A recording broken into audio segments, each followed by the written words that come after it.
I think there is big potential for this fighter to just sort of have a bit of explosion. We often see fighters who are a little bit on the underdog side, a little bit on the unknown.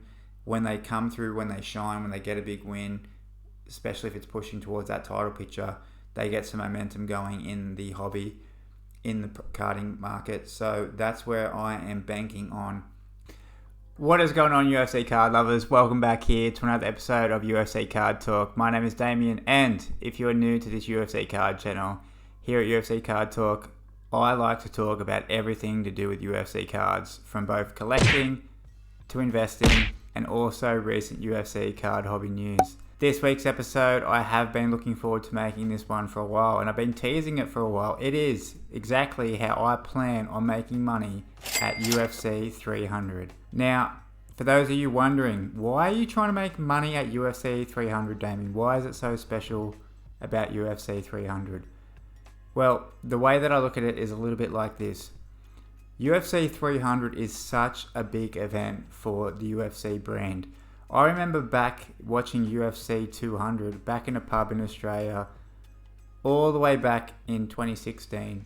And I do believe Cormier versus John Jones was meant to be the main event. That got pulled in. But I just do remember the pub was full of people. There was so many people that were there to watch the UFC event. And maybe because of the buzz, because of the hype around the event itself, there is such a lot of new eyes on the sport due to the buzz when it comes to these historic UFC cards such as UFC 100, UFC 200 and UFC now 300. New eyes, in my opinion, leads to potentially new collectors and also new people who are interested in UFC cards in general. It also brings attention to the fighters who are participating on such a historic UFC event. Fighters who don't normally get much recognition, whether it's in the sport in general or also in the hobby, the spotlight will be on them. This is where I believe there could be a potential profits to be had, selling cards on places like eBay leading up to the event, during the event, and then also just after the event itself. So what I'm going to be doing in this episode is breaking down exactly which cards, which fighters I have bought for this historic UFC 300 event. I'm going to show you the cards, what my buy-in price is, and then we can obviously turn back time in a couple of weeks and see how I did with this experiment. If you are new to this UFC card channel, then I would suggest that you do hit that subscribe button down there below. If you get to the end of the video, if you watched all the video, then you must have probably liked it. So I would really like if you press that like button. And then while you're pressing buttons, one more button won't hurt, the notification bell, so you do get notified whenever I do have a new weekly episode come out.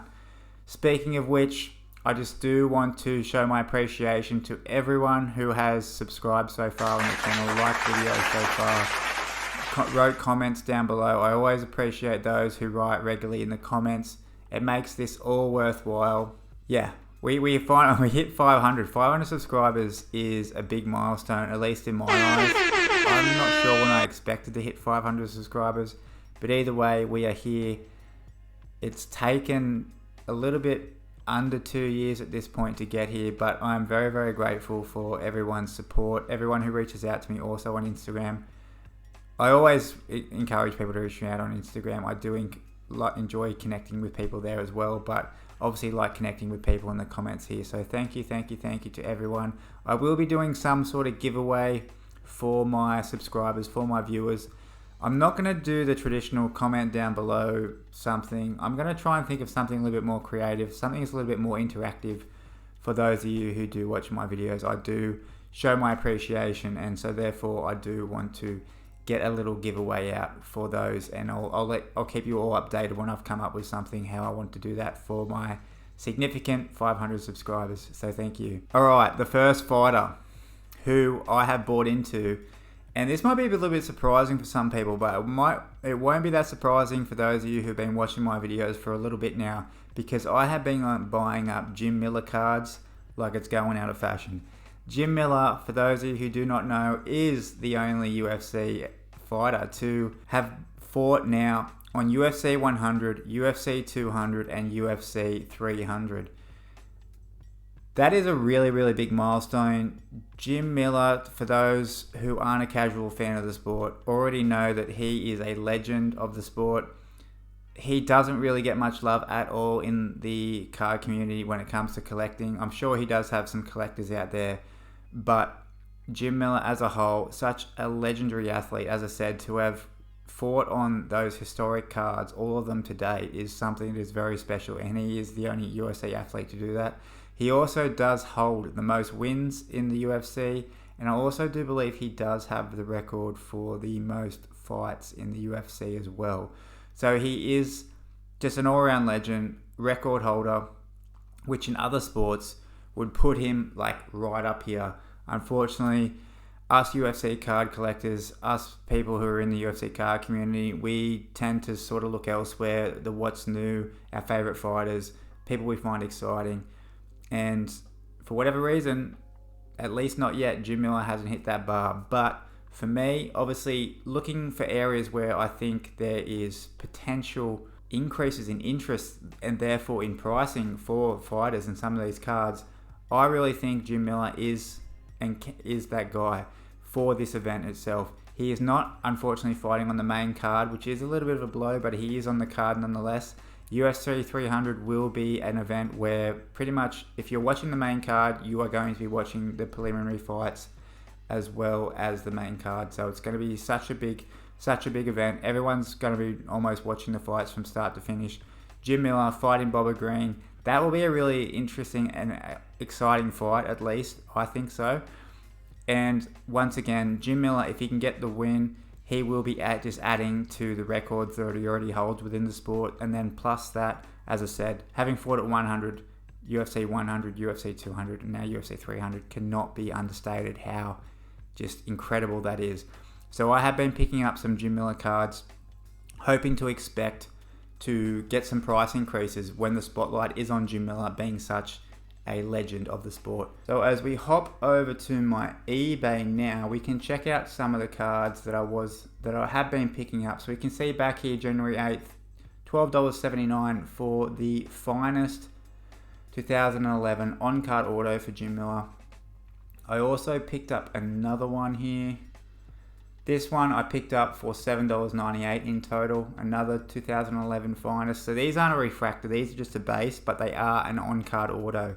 I haven't seen any other on-card autos for Jim Miller at this point. His rookie card is from 2009 product. We will get to that eventually, but so he has had cards since 2009. He's also had cards 2010, but I'm not sure if I found an on-card auto from him before 2011. So this could be, it's not his first auto. He did have an auto in 2009 round 1 products, but this could be his first year of on-card auto. Please, if you know better, just let me know down in the comments below. But that is really the reason why I picked these up. First year on-card autos is pretty cool, and they were obviously very, very well priced. So 2 of them, I'm in for an average cost of about $10 each. They are going to be listed on my eBay store. Shout out my eBay store. Obviously, all the cards that you will be seeing here today, unless I state otherwise, will be for sale up on my eBay store right now. So check them out if you're interested. I have also been buying some other Jim Miller cards. I will put some images up here and there. Another one is the 2010 Main Event Gold. I think I've bought 5 of these. I got them all on Beckett as an order.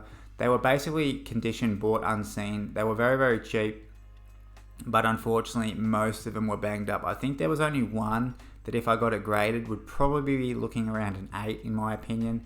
That's not bad for a card that is older from Topps, 2010. It's a thicker cardstock also, and it happens to have black edges, black borders. So as I mentioned before, that leads to areas where it's easy to be seen whitening and signs of damage and wear. So they're a tough card to grade. I'm going to have some of those up for sale as well. I think my average cost was maybe $1 each for them. So I'm probably going to be looking to get maybe 3 or something on eBay. I also have bought a lot of 2011 finest refractors. They are numbered to 888. I think I've got a total of 7 or 8 maybe of those. Only one of them was worth grading. Unfortunately, was a little bit late to the grade on that one. So I have not yet received that back from PSA. which means that I'll have to sell that another time. But unfortunately, it would have been best to have that ready at the go. That's also happened to another card I'll get to. But just a little side note, for those of you who are maybe looking at doing something similar, you really, if you want to get cards graded and back in time, you probably want to be doing this at least like 3 months ahead. As you just saw, I was buying some Jamila cards back in January, and I think even late last year as well. So I was trying to pre-prepare for this event. PSA takes a long time to get ordered, especially that bulk value. I also did buy a 2012 Finest Moments Gold. They are numbered to 88. This is a very, very nice looking card. Unfortunately, with Finest, it did have some surface issues. The edges, corners all look clean in the photos. You can't see what surface issues looks like in photos, unfortunately, for the most part. So that one I was originally hoping to get graded. The surface was a little bit too much of a worry with the glossy scratches on it. So that will be listed on my eBay. I also, as another side note, I am on my eBay. I'm completely transparent in the description. If the card does not grade well, if it's a raw card, I will state for the most part that I don't think it's grady, that it's not worth grading. If you want a high grade, I will list what the defects are with the card. I think that is just important to be transparent when selling cards. But yes, the big one I think for Jamila that I bought was his 2009 round 1 gold. Now this is his debut card, it's his rookie card, and thanks to Eric, UFC Card Father, he has done some content recently. He estimates those round 1 golds to be estimated somewhere around a print run of 465 copies per fighter. Now, they're not serial numbered. The silvers and the 101s are serial numbered for the UFC round 1. But that is relatively low print, especially for not something that's not numbered. And these round 2 golds, thicker cardstock, once again, leaves a lot of areas for where the card could be damaged. I was hoping to get this one graded as well. Bought in a condition unseen, another Beckett Marketplace buy, and unfortunately the card does have a chip on the left front hand edge. Quite a decent chip as well. So that one was not word grade worthy, but it will be up for sale. All these Jim Miller cards, as I did mention, because he does not get much hobby love, I have got them at quite good prices, and I think even selling them at a fair price raw, I think there is area where I can be making money on these sales.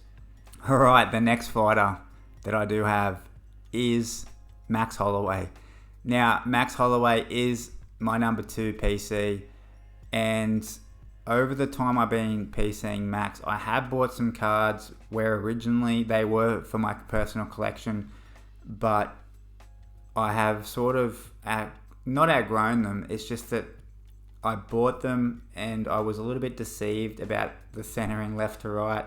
Once again, Damien, UFC Card Talk, mentioned about priority of centering left to right. Oh God! Oh God! But unfortunately, these copies, when I bought them on eBay, they looked very, very good left to right. We can go over and check them out. And funnily enough, they are both orange prisms. As we go over to eBay and check out them when I bought them. Actually, we'll start with this one before we get the orange prisms. I did buy this 2016 Max Holloway Topps Museum it's the gold, number to 75. 2016 was the first year of UFC Topps Museum. So that's very, very cool. Love the image of Holloway here. You can't really see him too much, but obviously he's got the flag. And being the debut year of Topps Museum, I just thought this card was really, really nice.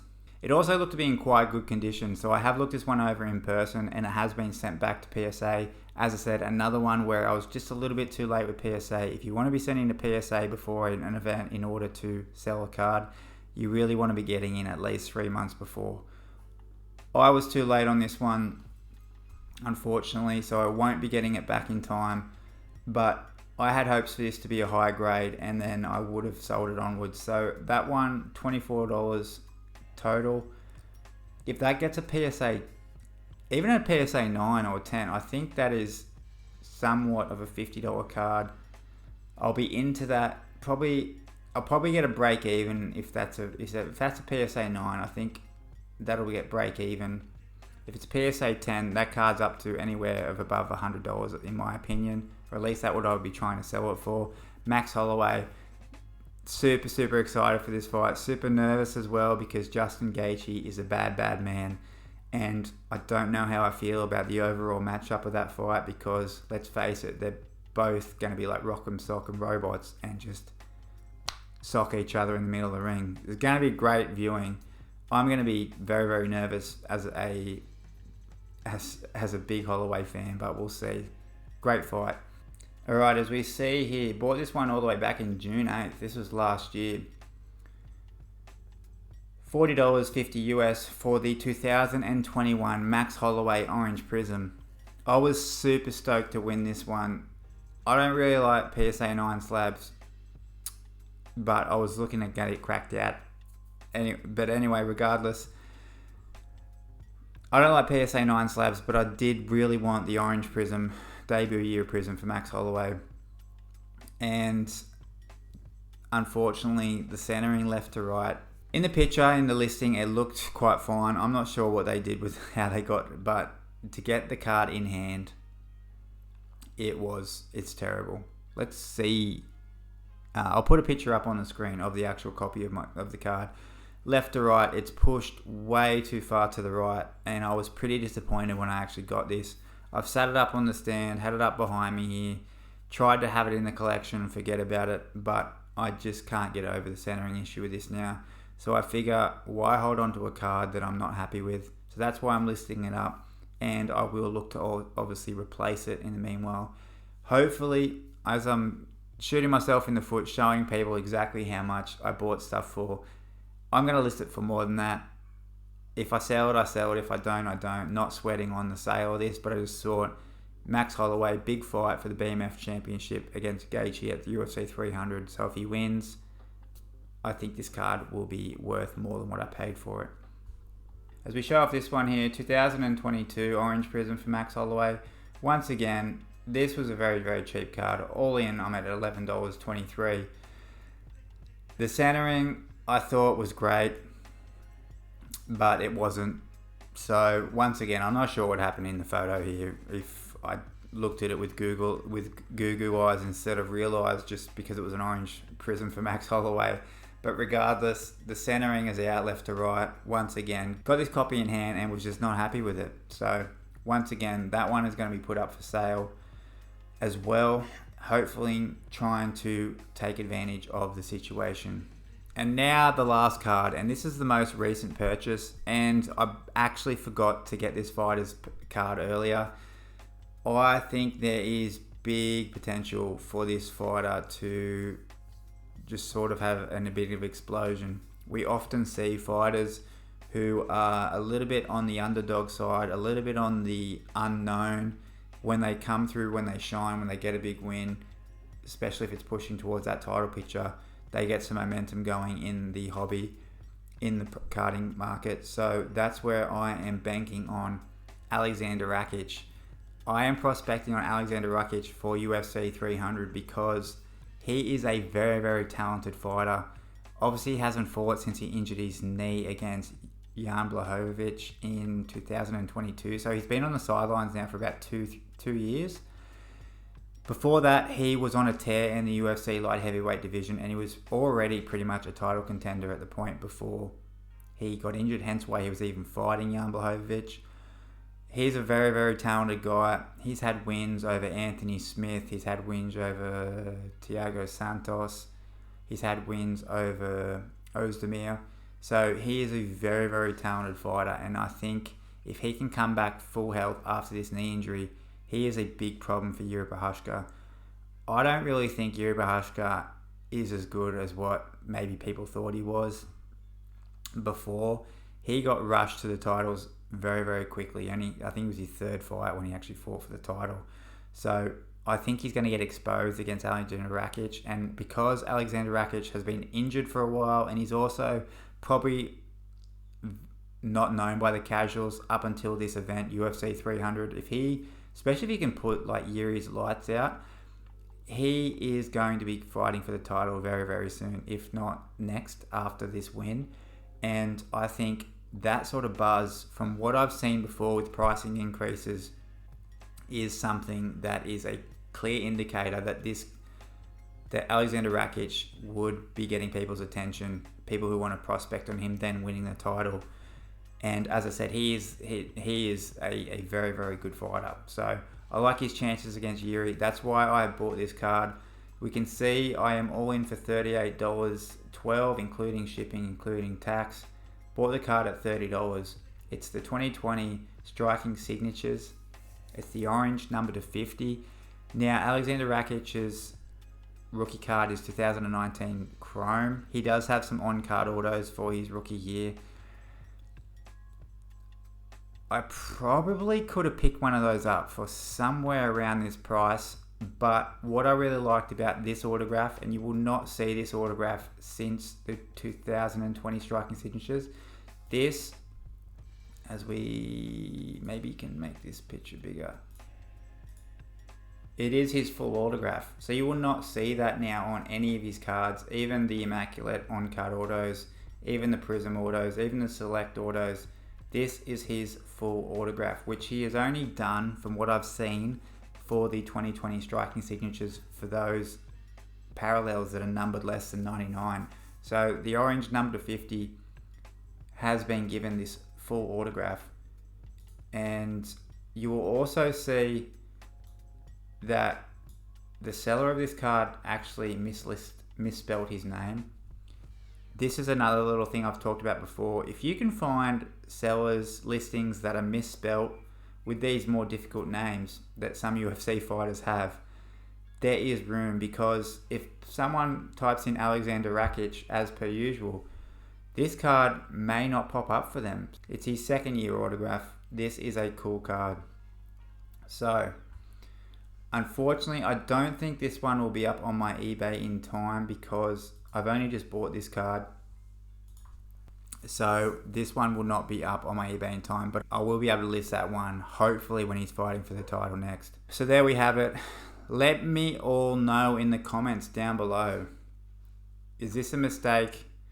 Maybe I'll make money. Maybe this is a complete mistake. Let me know what you guys think down in the comments below. As per usual, thank you all for watching, and I will see you again here next week at UFC Card Talk. I remember back watching UFC 200 back in a pub in Australia. Hey, give me one of those famous giant beers I heard so much about. Something wrong, Yank? No, it's pretty big, I guess.